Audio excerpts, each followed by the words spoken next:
Hey everyone, Ben Klenner here. This morning I just planted a moringa tree in this garden bed over here. Now moringa has a lot of health benefits. It's great to put in your smoothie, or you can even dry out the leaves and powder them up and use them. Lots of vitamins and minerals. Check out moringa, research moringa a little bit, and you'll find it's a fantastic plant and it's super hardy.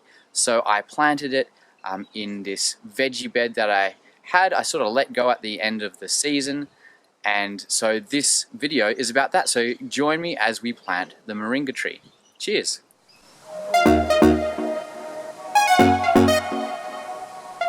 This beautiful moringa tree is about a year old since it was a seedling, and we're going to plant it in this natural farming garden bed, which has been self-seeded with lots of different things, but I need something that's really hardy and it's going to give me nutrition. So let's plant this moringa right here.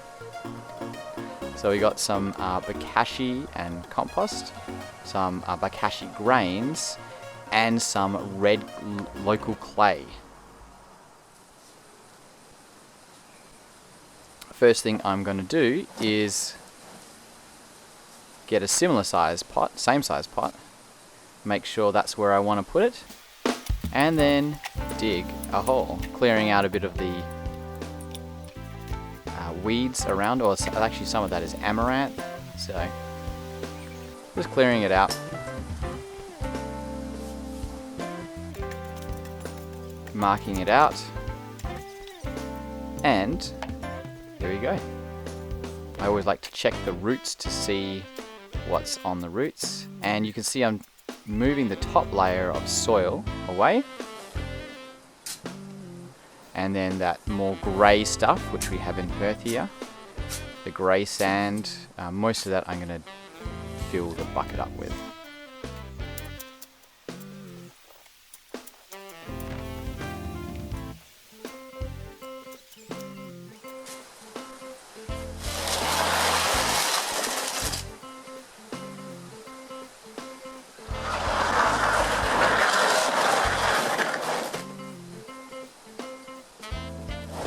So what I'm doing is I'm just positioning the moringa tree the same way that it was facing before. I'm looking at the leaves and seeing which way they were facing, so I can get an idea of how I'm going to plant it.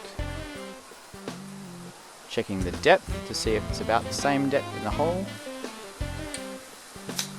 I always like to plant my trees a little bit deeper, and there you can see the organic layer and the sand underneath. Going to be adding this Bokashi compost that's been sitting in a bucket for about 6 months. That was just wood chips and Bokashi compost. Have a look at this. It's all degraded. There's a few eggshells in there, but lots of worms. It's basically compost, but there is still a little bit of wood material in there. Those worms are loving it.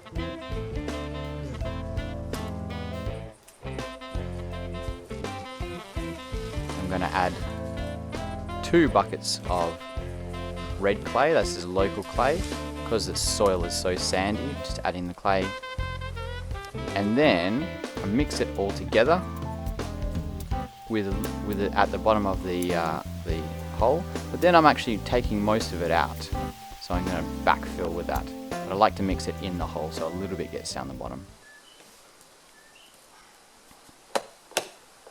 Give the tree a nice tap to loosen up the roots.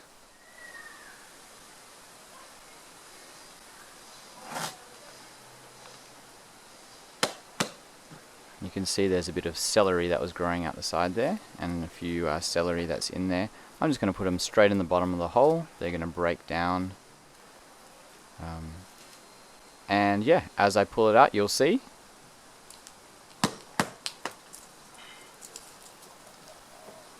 Not a lot of the roots came out. There's some nice big ones there, but I wasn't super happy with that.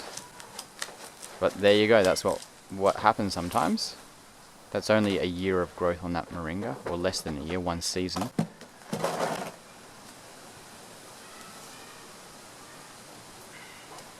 So what I'm going to do is I'm going to try and get those roots, the long roots, down as far as I can.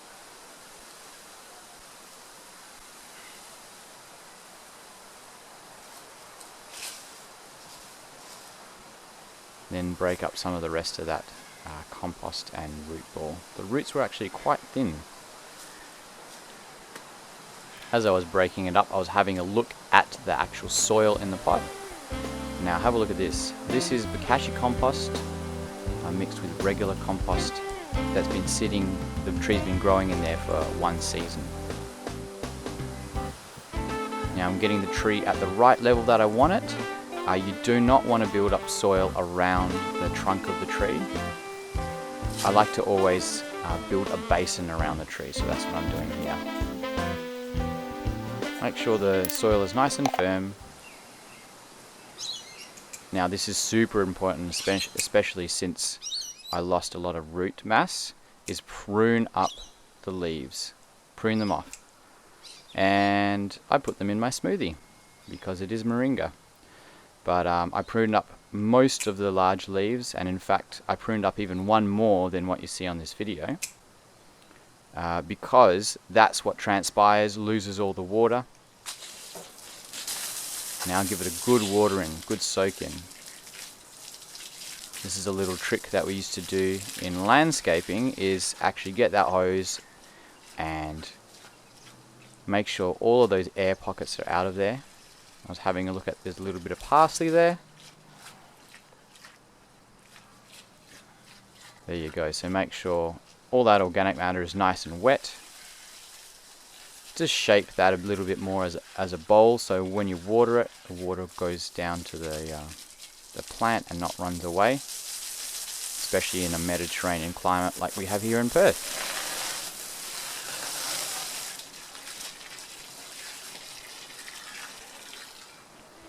And there was a little chili that got pulled out, so I'm just planting that back in. And yeah, it's almost autumn here, so this moringa will survive the winter because we are in a Mediterranean climate, but they do better in tropical climates.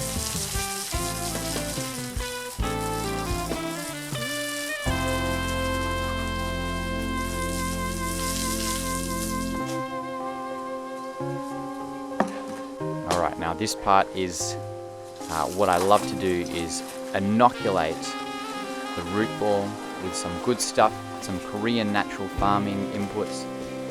This bucket is humates. So a bit of granular humate in the water will actually lock up the chlorine and chloramine, which means they won't be able to destroy the microbes. So I filled this 20-litre bucket up about 3/4 of the way.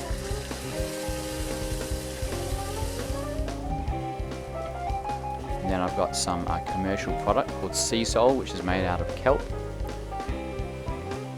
Just adding like about 20 mils into the bucket.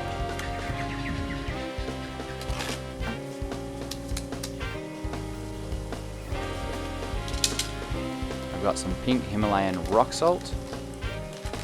You can use sea salt, but you want to have salt that has lots of minerals in there, just about a teaspoon in there, not much.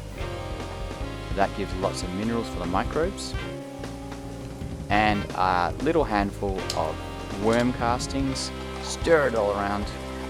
Get those microbes from the worm castings all extracted in there.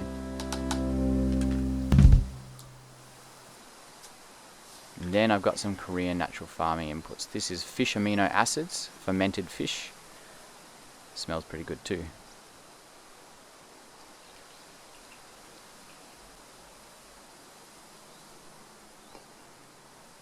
And then I've got a Korean natural farming maintenance solution. So that has FPJ, vinegar and OHN in there.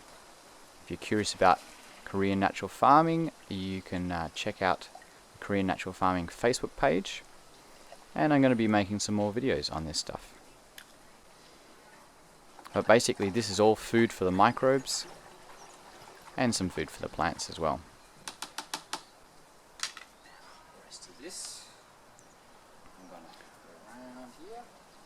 And that is all the worm castings, a little bucket of worm castings that I harvested. This is the Bokashi grain. This helps to inoculate it with some good stuff, especially on that top of the soil there. And then Really important to cover everything with mulch, because all of those microbes, you don't want to be exposed to the sun for too long. So mulch all around, that's going to keep the water in, it's going to keep the microbes happy. And then we're pouring this brew on everything there. I left my watering can on site, so it's definitely better when you can use a watering can with a rose on the end. And I'm giving it a little bit of a foliar feed with this, just by flicking it, just to get a bit of spray on the leaves as well.